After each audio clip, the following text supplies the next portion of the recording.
Hello everyone, welcome to self smart study.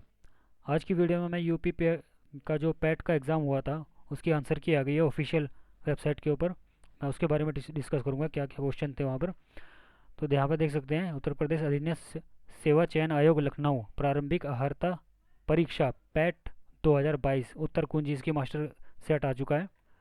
ये पहली प्रथम पाली का 15 तारीख का जो एग्ज़ाम था, 15/10/2022 में जो एग्ज़ाम हुआ था, ये उसका प्रथम पाली का एग्ज़ाम है। उसके बारे में डिस्कस करते हैं। पहला क्वेश्चन दिया गया था, निम्नलिखित में से किस युग में तांबे का पहली बार उपयोग किया गया था? तो ताम्र पाषाण युग में तांबे का पहली बार उपयोग किया गया था। क्वेश्चन नंबर 2 क्या क्या कह रहे हैं यहाँ पर, निम्न में से किस स्थान पर प्रथम बौद्ध संगति का आयोजन किया गया था? तो राजगीर में किया गया था। यूपी ट्रिपल एस सी के द्वारा ये आंसर दिया गया है इसका। तो क्वेश्चन नंबर 3, निम्न में से कौन वह व्यक्ति है जिनका नाम देवानाम पिय पियदस्सी भी था? तो मौर्य सम्राट अशोक का नाम था ये। क्वेश्चन नंबर 4 क्या कह रहे हैं यहाँ पर, क्वेश्चन नंबर 4 देख लेते हैं। संगमरमर पर पियत्रा ड्यूरा पित्रादुरा या रंगीन पत्थर की जड़ाई का काम का काम के समय में बहुत लोकप्रिय हुआ? तो किसके समय में हुआ था? शाहजहां के समय में लोकप्रिय हुआ था। क्वेश्चन नंबर 5 पर आते हैं। 5th क्वेश्चन क्या कह रहे हैं यहाँ पर, जब ईस्ट इंडिया कंपनी की स्थापना हुई थी तब भारत पर निम्नलिखित में से किसका शासन था? तो मुगल सम्राट का शासन था ईस्ट इंडिया कंपनी के समय। तो क्वेश्चन नंबर 6 की बात करते हैं। भूदान ग्राम दान आंदोलन निम्नलिखित में से किसके द्वारा शुरू किया गया था? तो ये विनोबा भावे के द्वारा शुरू किया गया था। नेक्स्ट क्वेश्चन बताते हैं। 7 क्वेश्चन क्या कह रहे हैं यहाँ पर, दांडी नमक यात्रा के दौरान निम्नलिखित में से किस सामाजिक कार्यकर्ता ने गांधी जी को आंदोलन को केवल पुरुषों तक सीमित न रखने के लिए राजी किया था? तो ये था कमला देवी चट्टोपाध्याय ने किया था। यूपी ट्रिपल एस सी के द्वारा आंसर दिया गया है इसका। अब चेक चेक कर सकते हैं। क्वेश्चन नंबर 8, राष्ट्रवाद की पहली स्पष्ट अभिव्यक्ति निम्नलिखित में से किस क्रांति के साथ हुई? तो ये फ्रांसीसी क्रांति के साथ हुई। क्वेश्चन नंबर 9, सरकार के निम्नलिखित में से किस अधिनियम के कारण बम्बई से सिंध प्रांत का निर्माण हुआ? तो भारत सरकार अधिनियम 1935 के अनुसार हुआ। क्वेश्चन नंबर 10 क्या कह रहा है, प्रसिद्ध युद्ध का नारा चलो दिल्ली या दिल्ली चलो का नारा किसने दिया था? सुभाष चंद्र बोस ने दिया था। क्वेश्चन नंबर 11 क्या कहते हैं यहाँ पर, विश्व की सबसे ऊंची चोटी माउंट एवरेस्ट किसके बीच स्थित है? नेपाल और तिब्बत के बीच में स्थित है। क्वेश्चन नंबर 12 क्या करें, निम्नलिखित में से भारत में अक्टूबर की गर्मी का मुख्य कारण क्या है? तो उच्च आर्द्रता से जुड़ा उच्च तापमान। तो ये इसका आंसर हो जाएगा। क्वेश्चन नंबर 13 का आंसर क्या था, भारतीय मानक समय ग्रीनविच मध्य समय जीएमटी से किससे अलग होता है? 5.5 घंटे से अलग होता है। तो क्वेश्चन नंबर 14 से आगे है, अलग नहीं आगे है। तो निम्न में से कौन सा जनसंख्या वितरण को प्रभावित करने वाला आर्थिक कारक नहीं है? तो पानी की उपलब्धता। क्वेश्चन नंबर 15 मैं इतनी स्पीड से इसलिए कर रहा हूँ जिससे कि आप अपना जल्दी से एग्ज़ाम चेक कर सकें। तो निम्न में से किस नदी को बिहार का शोक कहा जाता है? तो कोसी नदी को बिहार का शोक कहा जाता है। क्वेश्चन नंबर 16, भारत की पंचवर्षीय योजना को अंतिम स्वीकृति निम्नलिखित में से किसके द्वारा दी गई थी? तो राष्ट्रीय विकास परिषद के द्वारा स्वीकृति दी गई थी। पंचवर्षीय योजना के अंतिम स्वीकृति किसके द्वारा गई थी? राष्ट्रीय विकास परिषद के द्वारा। क्वेश्चन नंबर 17 की बात करते हैं। किसी भी विकासशील अर्थव्यवस्था के प्रारंभिक चरणों में अधिकांश गतिविधियां, क्या आंसर हो जाएगा? प्राथमिक क्षेत्र से संबंधित होती है। नेक्स्ट क्वेश्चन पर चलते हैं। यहाँ पर क्या बोल रहा है, 18 क्वेश्चन, निम्नलिखित में से कौन सा हरित क्रांति की रणनीति का हिस्सा है? तो यह सभी का, वहाँ पे ऑप्शन दिया होगा सभी, इसका आंसर हो जाएगा। क्वेश्चन नंबर 19, निम्न में से कौन एक वाणिज्यिक बैंक नहीं है? तो सिडबी ऑप्शन में दिया था, तो सिडबी इसका राइट आंसर हो गया। जो नहीं है पूछा है उसने, बाकी सब थे। क्वेश्चन नंबर 20 की बात करें, निम्नलिखित में से कौन सा सार्वजनिक क्षेत्र का उपक्रम संसद के तहत एक विशेष कानून पारित करके स्थापित किया गया? तो वैधानिक नियम के द्वारा पारित किया गया। क्वेश्चन नंबर 21 क्या कह रहे हैं, 20 था ना इससे पहले, हाँ 20 था। 21 क्या कह रहे हैं, भारत की संघ कार्यकारिणी में निम्नलिखित में से कौन शामिल नहीं है? तो राज्य के मुख्यमंत्री संघ कार्यकारिणी में क्या नहीं है, शामिल नहीं है। तो टेक्स्ट डैश दिया यहाँ पर, के पास मौलिक अधिकार को लागू करने की शक्ति है। तो किसके पास है मौलिक अधिकार लागू करने की? सर्वोच्च न्यायालय और उच्च न्यायालय के पास, सुप्रीम कोर्ट और हाई कोर्ट के पास has implemented the fundamental rights. Okay. Question number 23 क्या कहता है, भारत में राष्ट्रीय मानवाधिकार आयोग निम्नलिखित में से किस मंत्रालय के अधीन है? तो यह गृह मंत्रालय के अधीन है। क्वेश्चन नंबर 24 क्या करें, निम्न में से किसे किसी केंद्र शासित प्रदेश को बोलते हैं यूनियन टेरिटरी में उच्च न्यायालय स्थापित करने का अधिकार है? तो संसद को अधिकार है ये। क्वेश्चन नंबर 25 पर चलते हैं। निम्न में से कौन सा अनुच्छेद भारतीय संविधान में सर्वोच्च न्यायालय की स्थापना और गठन के बारे में है? तो 124 अनुच्छेद है। क्वेश्चन नंबर 24, तारों का रंग निम्नलिखित में से किस पर निर्भर करता है? तो उसके तापमान पर निर्भर करता है। निम्नलिखित में से कौन सी गैस ग्लोबल वार्मिंग के लिए जिम्मेदार है? तो green house gas global warming के लिए जिम्मेदार है। ओके, तो क्वेश्चन नंबर 28 पर चलते हैं। निमोनिया मानव शरीर के निम्न में से किस अंग को प्रभावित करता है? तो वहाँ पर फेफड़ा दिया था, तो फेफड़े को प्रभावित करता है निमोनिया। क्वेश्चन नंबर 29, निम्नलिखित में से कौन सा वनस्पति रेशा नहीं है? तो नाइलॉन वनस्पति रेशा नहीं है, बाकी जो भी ऑप्शन में दिए थे वो सब वनस्पति रेशा है। तो पादप कोशिका भित्तीय निम्नलिखित में से किससे बनी होती है? तो सेलुलोज की बनी होती है पादप कोशिका, जिसको इंग्लिश में क्या बोलते हैं यहाँ पर? प्लांट सेल, पादप पादप कोशिका। ओके, तो क्वेश्चन नंबर यहाँ पे दिया 31, 5 इंटू 21 इंटू यानी कि 5.21 गुणा 6.32 माइनस इसका जो आंसर आया था, ये कैलकुलेट करने के बाद 30 आया था। इसको आप देख सकते हैं कैलकुलेट करके इसका आंसर। यहाँ पर एक क्वेश्चन दिया 32 का आंसर 100 आया था। 33 पर बात करते हैं। 40 व्यक्ति समाचार पत्र एक्स पढ़ते हैं, 50% व्यक्ति समाचार पत्र वाई पढ़ते हैं, 10 व्यक्ति 2 समाचार पत्र पढ़ते हैं, कितने व्यक्ति दोनों में से कोई समाचार पत्र नहीं पढ़ते? तो 20, इसका आंसर 20% आया था। तो क्वेश्चन नंबर 34 पर चलते हैं। 5 परिणामों का औसत 46 है और पहले चरण का 45 है, पांचवा परिणाम क्या होगा? तो इसका 50 आंसर आया था राइट आंसर। तो ये आप अपने पेपर में चेक कर सकते हैं। ये अंडर रूट में 29.8116 प्लस अंडर रूट में 77.44, तो इसका आंसर आया था 14.26। चेक कर सकते हैं आप ऑप्शन क्या रहा होगा इसका। 36 में देखते हैं महर्षि शब्द का सही संधि विच्छेद क्या है? तो महा प्लस ऋषि, इसका सही संधि विच्छेद होगा। किसी विकल्प में शब्द युग्म का अर्थभेद सही नहीं है, तो इसका जो अर्थभेद सही नहीं था, तो अवलंब और अविलंब, अधर और विलोकित, ये इसका राइट आंसर था। आप आंसर चेक कर सकते हैं। किस विकल्प में सभी शब्द परस्पर पर्यायवाची हैं? तो पार्वती, रुद्राणी, भवानी, ये इसका राइट आंसर हो जाएगा। तो 39 बात करते हैं। किस विकल्प में सही युग्म है? तो नूतन, पुरातन, ये इसका सही आंसर था। 40 का क्वेश्चन था। क्वेश्चन नंबर 40 बात है। ख्याली पुलाव पकाना मुहावरे का क्या अर्थ है? असंभव बात की कल्पना करना। तो फिर 40 क्वेश्चन की ये आंसर हो जाएगा। आप ऑप्शन देख सकते हैं कि आपके ऑप्शन में तो एक पैसेज दिया गया है, read the passage carefully and answer the corresponding question. तो 41 से 42 तक के जो क्वेश्चन है वो हमें क्या करना था? ये पैसेज रीड करके करना था। अब मैं स्टार्टिंग की एक लाइन पढ़ूंगा, उससे आप समझ जाएंगे। Last week Caroline went on her first dip, तो ये पैराग्राफ था, पूरा पैराग्राफ नहीं पढ़ूंगा मैं। तो क्वेश्चन नंबर 41 क्या आता? वाज कोरोलिन्स ब्रदर एन आउटडोर, तो इसका आंसर नो था यहाँ पर। क्वेश्चन नंबर 42 पर आते हैं। Why were the squads collected, तो इसका आंसर क्या था? फॉर बेटिंग, इसका राइट आंसर हो जाएगा। 43 पर आते हैं। Give synonym for the word partial, तो इसका था इनकम्प्लीट, इसका राइट आंसर था। 43 का आप चेक कर सकते हैं, इनकम्प्लीट इसका राइट आंसर है। 44 का आप देख सकते हैं, इसमें पूछा है एंटोनिम पूछा है। डिसअपॉइंट का क्या हो जाएगा यहाँ पर? एंटोनिम सेटिस्फाई, तो आप चेक कर सकते हैं अपने आंसर में। तो 45 का दिया है, give one word substitute for the practice of writing, editing and compiling dictionaries, तो इसका ये आप चेक कर सकते हैं। लेक्सिकोग्राफी, इसका राइट आंसर हो जाएगा 45 का। तो 46 पर आते हैं हम। एक महिला की ओर इशारा करते हुए नीलेश ने कहा, वह मेरी पत्नी के दादा की इकलौती संतान की इकलौती बेटी है। तो महिला नीलेश से किस प्रकार संबंधित है? तो पत्नी हो जाएगी इसका राइट आंसर। 47 पर आते हैं। असंगत अलग करे, फाइंड ऑड वन आउट, तो इसका आंसर क्या हो जाएगा? 100, इसका ऑड वन आउट हो जाएगा। क्या था? 8, 27, 64, 100, 125, 216, 343 में, तो इसका राइट आंसर यहाँ पर आया था 100, इसमें अलग हो जाएगा। यहाँ पर क्या हो रहा है वो आप चेक कर लेना। क्वेश्चन नंबर 48 पर आता है। 1 जनवरी 2006 को रविवार था, 1 जनवरी 2010 को सप्ताह का कौन सा दिन था? तो शुक्रवार, इसका राइट आंसर था। नेक्स्ट क्वेश्चन पर चलते हैं हम। नेक्स्ट क्वेश्चन क्या कह रहे हैं यहाँ पर? निम्नलिखित प्रश्न पर दिए गए कथन और इन कथनों के बाद निष्कर्ष निकाले गए हैं। निष्कर्षों को पढ़ें और फिर तय करें कि निष्कर्ष में से कौन सा निष्कर्ष सामान्य रूप से ज्ञात तथ्यों की परवाह किए बिना दिए गए कथनों का तार्किक रूप से अनुसरण करता है। तो इसका राइट आंसर क्या आता है? कथन और निष्कर्ष दिए गए हैं। सभी किताबें पेपर हैं, कुछ पेपर जनरल है, कुछ जनरल कैलेंडर है। तो इसका राइट आंसर यहाँ पर क्या आया था हमारा?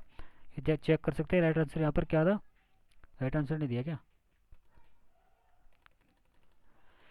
चेक करते हैं राइट आंसर क्या था इसका। क्वेश्चन नंबर 49, तो 49 का इन्होंने यहाँ पर आंसर नहीं दिया है, तो देख सकते हैं। क्वेश्चन नंबर 50 पे चलते हैं। यदि नॉर्मल को RPNLB ये दिया है, तो यहाँ पर पूछा था गेटर का क्या होगा, तो इसका होगा TBGRFH। तो इसका राइट आंसर हो जाएगा 51 पर आता है। निम्न में से किस देश के वैज्ञानिकों ने पहले कृत्रिम भ्रूण तैयार किया था? तो इसराइल ने पहला कृत्रिम भ्रूण तैयार किया था। तो इंग्लिश में यहाँ पर क्या बोलते हैं? Following have prepared first synthetic embryos. Next question पर चलते हैं। 52 क्या करें? प्रधानमंत्री नरेंद्र मोदी ने निम्नलिखित में से किस राज्य में IIBX India international bullion exchange launch किया था? तो गुजरात ने ये लॉन्च किया था। 53 का आंसर हो जाएगा। नेक्स्ट क्वेश्चन पर चलते हैं हम। 53 क्या बोल रहा है यहाँ पर? निम्न में से किस देश ने अगस्त 2022 में ताइवान के आसपास अपना अब तक का सबसे बड़ा सैन्य अभ्यास किया? तो चीन ने किया था सबसे बड़ा युद्ध अभ्यास। क्वेश्चन नंबर 54 पे चलते हैं हम। क्या 54 क्या दिया था? अगस्त 2022 में भारत की पहली अंडर वाटर मेट्रो का उद्घाटन निम्न में से किस शहर में किया गया था? तो कोलकाता में किया गया था। 55 पे चलते हैं। भारतीय सेना ने जुलाई 2022 में नामक एक अखिल भारतीय उपग्रह संचार अभ्यास का आयोजन किया था, तो स्काई लाइट नाम से किया था। तो क्वेश्चन नंबर 56 पे चलते हैं। क्या बोल रहा था? 56 में भारत के किन दो शहरों के बीच आकाशा एयर की पहली उड़ान का उद्घाटन किया गया? तो मुंबई से अहमदाबाद के बीच में किया गया था। आज़ादी का अमृत महोत्सव के तहत बढ़े चलो अभियान निम्नलिखित में से किस केंद्रीय मंत्रालय द्वारा शुरू किया गया था? संस्कृत मंत्रालय के द्वारा ही शुरू किया गया था। क्वेश्चन नंबर 58 पर चलते हैं। निम्नलिखित में से IIT ने भारतीय भाषा प्रौद्योगिकियों को आगे बढ़ाने के लिए A14 भारत में नीले कणी केंद्र की शुरुआत की थी? तो IIT मद्रास ने शुरू की थी। क्वेश्चन नंबर 59 पे चलते हैं। क्या बोल रहा है? क्वेश्चन नंबर 59 किस केंद्रीय मंत्री की अध्यक्षता में चंडीगढ़ के नशीली दवाओं की तस्करी और राष्ट्रीय सुरक्षा पर एक राष्ट्रीय सम्मेलन आयोजित किया किसने किया? अमित शाह ने किया था। तो इसका राइट आंसर अमित शाह था। क्वेश्चन नंबर 60 पर आते हैं। निम्नलिखित में से कौन सा राज्य भारत में पहला हर घर जल प्रमाणिक राज्य बन गया है? तो ये गोवा राज्य बन गया है। तो इसका राइट आंसर गोवा राज्य हो जाएगा। क्वेश्चन नंबर 61 क्या कह रहा था? निम्न में से कौन भारत का पड़ोसी देश नहीं है? तो UAE भारत का पड़ोसी देश नहीं है, ये आप जानते हैं। तो क्वेश्चन नंबर नेक्स्ट क्वेश्चन पर चलते हैं। नेक्स्ट क्वेश्चन क्या कह रहा है? 62 निम्नलिखित में से हंगरी की मुद्रा क्या है? तो हंगरी की मुद्रा क्या है? हंगेरियन फोरिंट। क्वेश्चन नंबर 63 स्वतंत्रता के बाद भाषा के आधार पर बने भारत के पहले राज्य का नाम सबको पता है, बहुत आसान क्वेश्चन है। आंध्र प्रदेश बना था भाषा के आधार पर एक राज्य। तो 65 क्वेश्चन क्या है? लोकसभा के पद धारण करने के लिए न्यूनतम आयु क्या होनी चाहिए? 25 वर्ष होनी चाहिए। मोस्ट इंपॉर्टेंट क्वेश्चन है और बहुत ईजी क्वेश्चन है। तो 65 पर आते हैं। अंतर्राष्ट्रीय जैव विविधता दिवस कब मनाया जाता है? 22 मई को मनाया जाता है। क्वेश्चन नंबर 66 पर आते हैं। निम्नलिखित में से कौन सा विश्व का सबसे बड़ा नदी द्वीप है? तो माजुली द्वीप नदी का सबसे बड़ा माजुली द्वीप है। कौन सा विश्व का सबसे बड़ा नदी द्वीप है ये? क्वेश्चन नंबर 67 पर चलते हैं। नौटंकी निम्नलिखित में से किस राज्य का लोक नृत्य है? नौटंकी कहाँ का है? उत्तर प्रदेश का ये लोक नृत्य है। तो इसका राइट आंसर हो जाएगा उत्तर प्रदेश। अंतर्राष्ट्रीय ओलंपिक समिति का मुख्यालय कहाँ पर है? स्विट्जरलैंड के अंदर है। अंतर्राष्ट्रीय IOC बोलते हैं जिसको, इंटरनेशनल ओलंपिक कमेटी का हेडक्वार्टर स्विट्जरलैंड के अंदर है। 69 पर आते हैं। निम्नलिखित में से किसने प्रसिद्ध पुस्तक पावर्स ऑफ द माइंड लिखी है? तो स्वामी विवेकानंद ने लिखी है। आंसर चेक कर सकते हैं अब। 70 पर आते हैं। UNFCCC का अर्थ क्या है? तो इसकी फुल फॉर्म क्या हो जाएगी? United nation framework conversation of climate change, इसकी फुल फॉर्म हो जाएगी। चेक कर सकते हैं आप। आपका आंसर सही है गलत है एक फिर दिया गया। निम्नलिखित अनुच्छेद को ध्यानपूर्वक पढ़कर पूछे गए प्रश्न 71 से 75 तक के उत्तर दीजिए। तो ये आपको पढ़ना है। ज्ञान राशि के संचित कोष को ही साहित्य कहा जाता है। ये मैंने पहली लाइन पढ़ी है, इससे आप समझ सकते हैं कि कौन सा पैराग्राफ है। तो नीचे आते हैं यहाँ पर। 71वां क्वेश्चन क्या दिया गया है? साहित्य अपने दायित्व का निर्वाह किस प्रकार पूरा करता है? तो दुष्प्रभावों को समान लाकर करता है। तो 72 क्या कह रहा है? साहित्य हमें किस तरह के से पुरानी पीढ़ियों की जानकारी देता है? तो राष्ट्र का इतिहास, गरिमा, संस्कृति, सभ्यता, पूर्वजों के विचार, अनुसंधान आदि तत्कालीन साहित्य द्वारा ही जाने जा सकते हैं। तो क्वेश्चन नंबर 73 क्या कहता है? साहित्य केवल समाज का दर्पण क्यों नहीं है? तो इसका राइट आंसर क्या हो जाएगा यहाँ पर? क्योंकि साहित्य द्वारा समाज की विडंबनाओं और विसंगतियों पर प्रहार करके उनमें सुधार लाने की कोशिश की जाती है। तो इसका राइट आंसर हो जाएगा 74। क्या कह रहा है, प्रस्तुत गद्यांश का सर्वाधिक उचित शीर्षक क्या होगा? तो साहित्य और समाज, इसका राइट आंसर हो जाएगा 75। क्या कह रहा है, साहित्यकार समाज के प्रति अपने उद्देश्य को केवल परिपूर्ण करता है। तो इसका राइट आंसर क्या हो जाएगा, यहाँ पर चेक कर सकते हैं आप।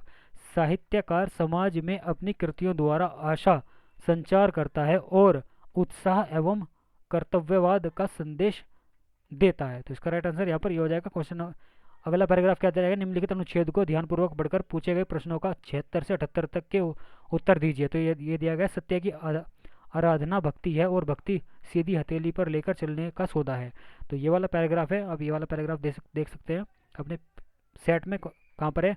तो क्वेश्चन क्या है, क्वेश्चन नंबर 76 क्या है, जिज्ञासु को सत्य व अहिंसा के पथ पर चलते समय संकटों का सामना कैसे करना चाहिए? इसका राइट आंसर था संकटों को सहते हुए निमित्त नाश किए बिना आगे बढ़ना चाहिए। क्वेश्चन नंबर 77, सत्य और अहिंसा के मार्ग को असी की धार पर चलने के समान क्यों बताया गया है? तो इसका राइट आंसर है क्योंकि सत्य और अहिंसा का मार्ग जितना सीधा है उतना ही तंग है और इस मार्ग पर चलना अत्यधिक कठिन है। तो इसका राइट आंसर हो जाएगा 78। क्या कह रहा है, सत्य रूपी परमेश्वर के रत्न चिंतामणि को प्राप्त करने के लिए हम क्या कर सकते हैं? तो ऑप्शन में सभी दिए गए थे, तो ये उसका राइट आंसर हो जाएगा ये सभी। तो 79 में क्या कह रहा है, गद्यांश में चिरस्थायी शब्द का कौन सा विलोम शब्द प्रयुक्त हुआ? तो ये हुआ अक्षण भंगुर। क्वेश्चन नंबर 80, सत्य की तलाश कैसे की जानी चाहिए? तो सत्य की तलाश कैसे की जानी चाहिए, श्रद्धापूर्वक अंत विद्वान सत्य के मार्ग पर आगे बढ़ते हुए इस सत्य का साक्षात्कार करें। तो क्वेश्चन नंबर 81 से 85 तक क्या करें, निम्नलिखित तालिका का अध्ययन करके उस पर आधारित प्रश्नों के उत्तर दीजिए। तो यहाँ पर यह तालिका दी है, ये रीजनिंग और मैथ्स के क्वेश्चन आ गए हैं यहाँ पर। ये आप देख सकते हैं 2011 से ईंधन परिवहन वाला क्वेश्चन है। इसमें पहले क्वेश्चन पर चलते हैं, क्या कह रहे हैं, तालिका दी गई है। पहला क्वेश्चन दिया गया है, इस अवधि के दौरान कंपनी को प्रति वर्ष ब्याज की औसत राशि कितनी चुकानी पड़ी? तो इसका था 26.66 लाख। इसका आंसर था, आप 81 अपना चेक कर सकते हैं अपने सेट में कौन सा था। दी गई अवधि के दौरान कंपनी द्वारा भुगतान की गई बोनस की कुल राशि इस अवधि के दौरान भुगतान की गई वेतन की कुल राशि का लगभग कितना प्रतिशत है? तो 0.6% इसका आंसर है, आप चेक कर सकते हैं। 83 में आते हैं, 2011 में इन सभी मदों पर कुल व्यय 2015 में कुल व्यय का लगभग कितना प्रतिशत है? तो राइट आंसर क्या हो जाएगा यहाँ पर 68.33% इसका राइट आंसर हो जाएगा। 84 क्या कह रहे हैं, वर्ष 2013 के दौरान इन मदों को कंपनी का कुल व्यय कितना था? तो 738.44 लाख इसका राइट आंसर था, चेक कर सकते हैं आप। क्वेश्चन नंबर 85, सभी वर्षों के लिए करों पर कुल व्यय और सभी वर्षों के लिए ईंधन और परिवहन पर कुल व्यय के बीच का अनुपात क्रमशः लगभग है। तो कितना था, 109:151 राइट आंसर इसका हो जाएगा। तो चेक कर सकते हैं आप। प्रश्न नंबर 86 से और 90 तक, एक व्यक्ति ने एक दिन में 5 कारें खरीदी और 10 दिनों के लिए किराए पर रखी। तालिका को पढ़ें और प्रश्नों के उत्तर ध्यानपूर्वक दें। कार के स्टेयरिंग टाइम और खड़े होने के समय को ध्यान में रखा जाता है। क्वेश्चन देखते हैं क्या क्वेश्चन है यहाँ पर।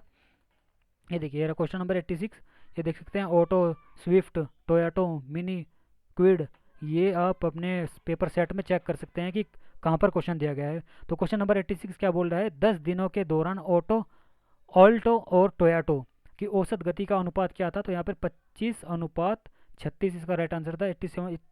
87 पर चलते हैं। और ऑल्टो और क्विड दिए गए 10 दिनों के दौरान अपनी औसत गति की समान गति से एक दूसरे की ओर यात्रा कर रहे हैं, मिलने के बाद वे, ये क्वेश्चन है, आप इसका आंसर देखते हैं। तो 0 घंटा इसका राइट आंसर होगा। पूरा क्वेश्चन आप पढ़ने की जरूरत नहीं, आपको सिर्फ आंसर चेक करना है। नेक्स्ट क्वेश्चन पर चलते हैं, क्या दिया गया, 88, दिए गए 10 दिनों के दौरान कार मिनी द्वारा उसकी औसत गति के 875 किलोमीटर की यात्रा करने के लिए लिए गए समय का दिए गए 10 दिनों के दौरान कार स्विफ्ट द्वारा उसकी औसत गति से 990 किलोमीटर की यात्रा करने के लिए गए समय को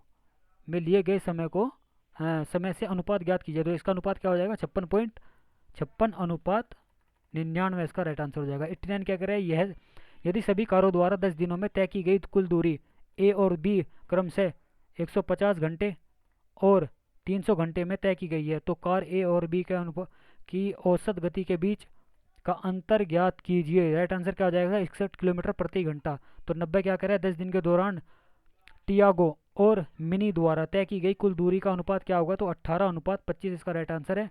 ये आप चेक कर सकते हो। प्रश्न नंबर 91 से 95 तक निम्न रेखा आरेख का अध्ययन करें जो 2001 से 2006 तक 6 वर्षों के दौरान प्रत्येक वर्ष की शुरुआत में कंपनी में शामिल होने और कंपनी छोड़ने वाले कर्मचारियों की संख्या दर्शाता है।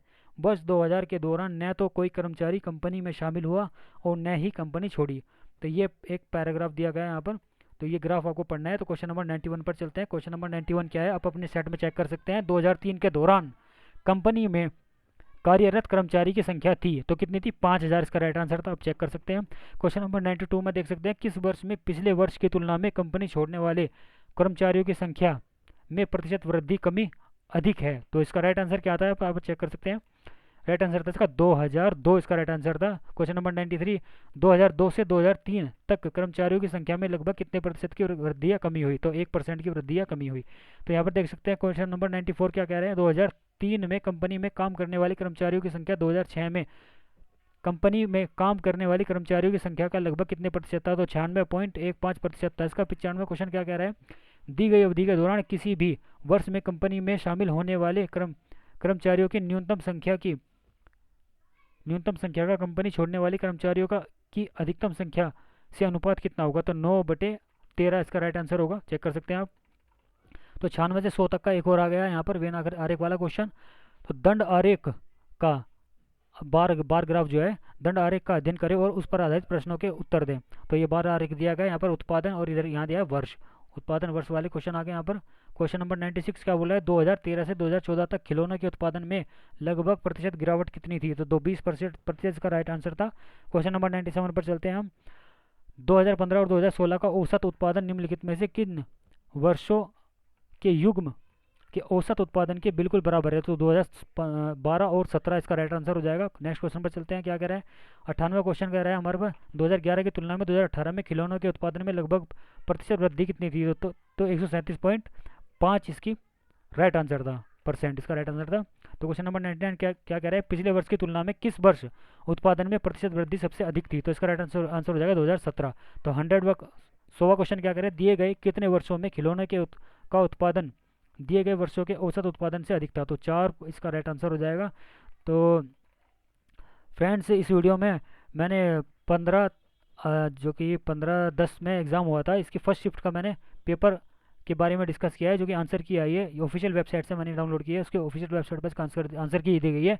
आप मिलान कर सकते हैं और वीडियो को ज़्यादा से ज़्यादा शेयर करें और चैनल को सब्सक्राइब करें। इस चैनल पर मैं गवर्नमेंट जॉब के नोटिफिकेशंस भी लेकर आता हूँ। उस तरह के नोटिफिकेशंस पाने के लिए आप चैनल को ज़्यादा से ज़्यादा शेयर करें और चैनल को सब्सक्राइब करें जिससे कि आपके सभी फ्रेंड्स को इसका लाभ मिल सके। तो इस वीडियो में इतना ही। Thanks for watching and keep learning.